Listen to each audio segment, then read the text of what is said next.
Get ready for a cosmic shock. Space battles might look epic in the movies, but trust us, it wouldn't quite live up to the hype. Let's dive into why. When we're talking about actual space, not Hollywood magic, shooting a gun just won't behave like you'd expect. So, buckle up and find out what really happens when you fire your weapon in zero gravity. The million-dollar question, what becomes of our trusty bullet? And how does this cosmic scenario impact our spacefaring shooter? Well, let's put on our detective hats because Riddle's got the scoop. As we venture into the great unknown, one thing's for sure, no air means major trouble for our gun.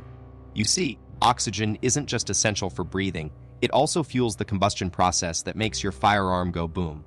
So, can a gun fire in space where there's zero oxygen? The answer is about to blow you away. Hold up, we've got some explosive news. Riddle's investigation has uncovered an exciting twist. Our trusty gunpowder contains a sneaky oxidizing agent that steps in where oxygen can't. This clever chemical does its magic, ensuring our firearm still packs a punch even in the vast emptiness of space. So what happens next? Well, when your space shooter lets off a round, instead of a typical smoke trail, you'll get to witness some seriously out-of-this-world visuals.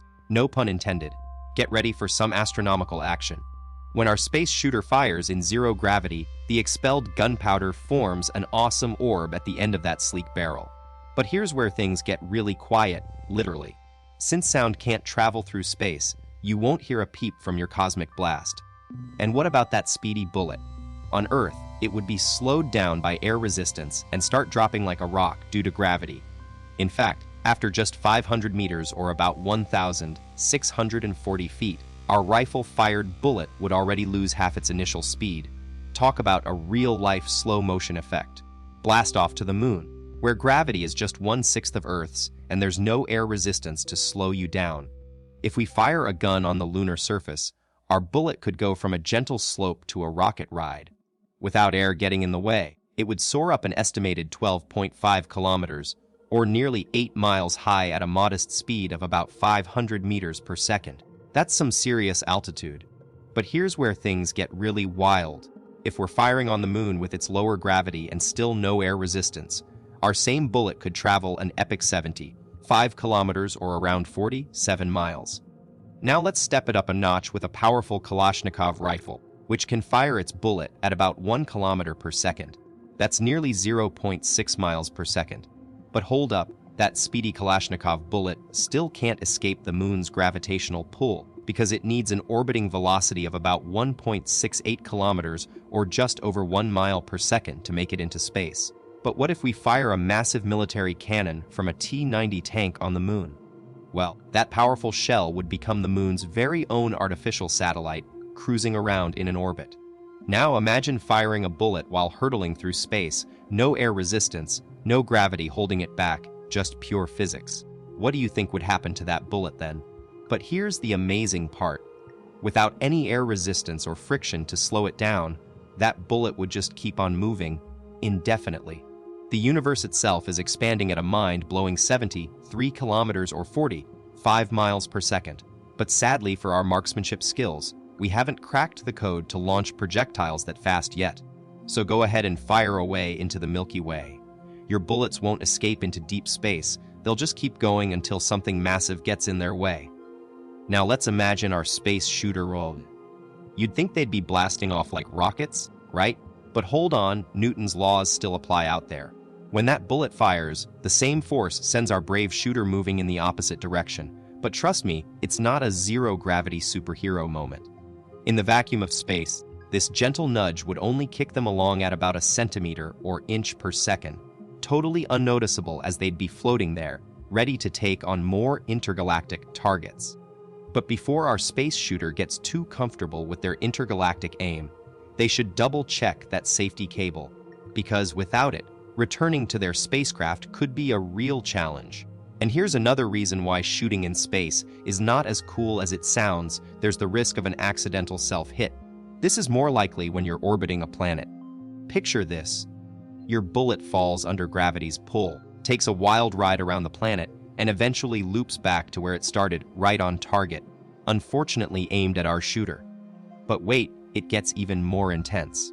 If our space shooter ends up back, where they started after that wild ride around the planet, guess what? That bullet is going to come flying straight for them, right between the shoulder blades. Talk about a close call. But here's some relief according to Matija Sukov, a genius author and astronomer. This risk is way lower if our shooter takes their space battle to a different venue. Just imagine aiming at the lunar horizon from the top of the moon's mountain.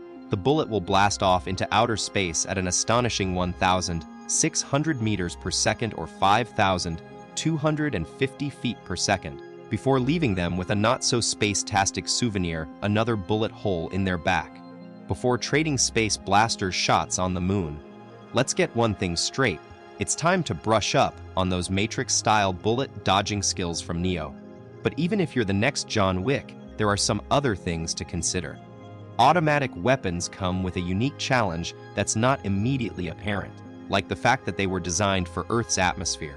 You see, back home, our guns have a thin layer of air helping out their moving parts, making them glide smoothly. Space has some serious rules for guns. No air means no glide, and that's just the start. But here's the kicker: cooling systems in space aren't like on Earth, which can actually lead to overheating problems. A weapon baking under extreme temperatures will have a tough time moving smoothly. The action just won't cooperate when it's red hot. So, what does this mean? In order to take aim and fire accurately from up there, you'd need a specialized space gun. One that's designed specifically for the harsh environment of space. You might be thinking, wait a minute, have guns ever been fired in space? And believe it or not, yes, they have. Back in '74, the USSR launched an experiment where they blasted off a cannon based on the R-23M Kartek military model into orbit.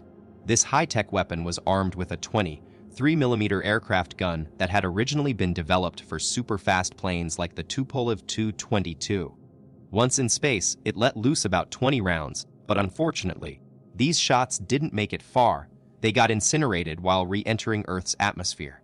The test results, well, they remain shrouded in mystery because this experiment is still super hush-hush. We know little to nothing about what really went down.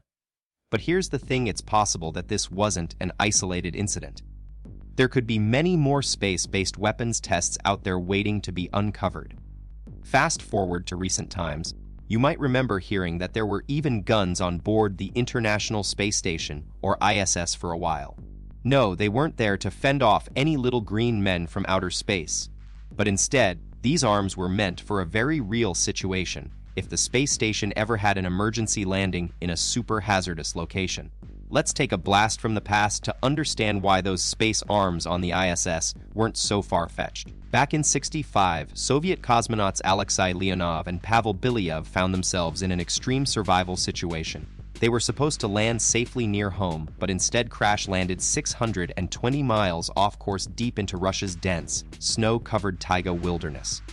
The risks were real upon landing. These space heroes were basically at the mercy of the local wildlife, with bears and wolves as their potential predators. Fortunately, a search party found them after a few nerve-wracking days and rescued them to safety. This harrowing experience prompted the Soviets to design a specialized self-defense tool for cosmonauts. They created the TP-82, a compact multifunctional weapon that would later become a crucial part of their space gear. Now let's dive into what this revolutionary survival sidearm looked like and its impressive features. The TP-82 packed 3 different functions in one compact package. It had a barrel for firing birdshot to scare off predators, another for bullets when you really needed to defend yourself, and the third was loaded with flares to signal for help during an emergency. But that wasn't all. You could also detach the butt, which then transformed into a handy machete, perfect for fending off wildlife or gathering firewood in the wilderness. The TP-82 became such an essential piece of gear that cosmonauts took it with them on every space mission from 1982 to 2006, even aboard the International Space Station. In fact, you could say that for nearly 3 decades, not a single Russian spacecraft left Earth's orbit without its trusty sidekick. However, some reports suggest that in 2007, this tradition finally came to an end and guns were no longer included in cosmonauts' space survival kits. Now let's talk about what happens when those trusty TP-82s ran out of ammo. Since the cartridges for this iconic space gun expired and new ones stopped being produced, Russian cosmonauts lost their official edge, or so you'd think. Interestingly, it's actually China who still arms its cosmonauts today. Meanwhile, some private astronauts opt for pistols on board, just in case things get out of hand up there.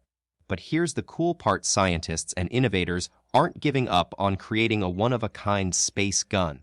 They're betting on something that sounds straight out of sci-fi, a directed energy weapon. This futuristic gadget can blast intensely concentrated rays of energy at its target, making it the perfect tool for any intergalactic encounter. Or so they hope. Let's dive into the wild world of directed energy weapons. You might have heard them called microwave guns, sonic blasters, or even particle beamers. But the one that's actually taking off right now is high-energy lasers, or HELs for short. These babies can fire an invisible beam from hundreds of kilometers away, silently burning its target without making a peep. It sounds like something straight out of a spy movie, but let's be real, it does sound kind of creepy. I think it'd be awesome if we used this tech to blast space junk instead of potential aliens. Keeping our star battles confined to the realm of science fiction and blockbuster movies would be just fine by me. Now that we've dived into the fascinating world of high-energy lasers, let's give credit where it's due.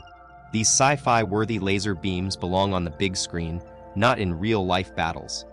Space battles are already mind-blowing enough. Keeping them rooted in reality will help us avoid a clash with science.